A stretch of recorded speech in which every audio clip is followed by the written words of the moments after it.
नमस्कार दोस्तों, बहुत ही खुशखबरी वाला खबर हम आप लोगों के सामने लेकर के आए हैं। बधाई हो बधाई, आरती को पुत्र का प्राप्ति हुआ है। जी हाँ दोस्तों, आरती अब माँ बन गई है, मोनू अब पिता बन गया है। जी हाँ दोस्तों, आप सही सुन रहे हैं। दोस्तों, आपके जानकारी के लिए बता दूं कि आरती और मोनू का शादी आज से 2 साल पहले ही हो गया था। आपको तो पता ही होगा, लेकिन ये दोनों को बच्चा नहीं हो रहा था दोस्तों।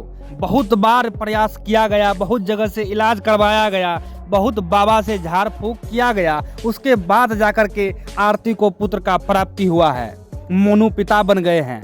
दोस्तों, आपके जानकारी के लिए बता दूं कि सोशल मीडिया पे बहुत सारा खबर चल रहा है, जिसमें यह दावा किया जा रहा है कि आरती मां बन गई है, मोनू पिता बन गया है। लेकिन दोस्तों, यह सब खबर बिल्कुल झूठा है। इसी तरह से आप लोगों को बेवकूफ बनाया जाता है। लेकिन सोचने वाली बात यह भी है दोस्तों कि आरती और मोनू का शादी आज से 2 साल पहले ही हो गया था। अभी तक आरती मां क्यों नहीं बन रही है, मोनू अभी तक बाप क्यों नहीं बन रहा है? बहुत ही बेहतरीन क्वेश्चन है दोस्तों। अब पता नहीं उसके भाग में क्या है कि न है। हमको तो लग रहा है दोस्तों कि आरती मालती चौहान के तरह ही अपने पति मोनू को छोड़ करके कहीं दूसरे के साथ भाग जाएगी। हो सकता है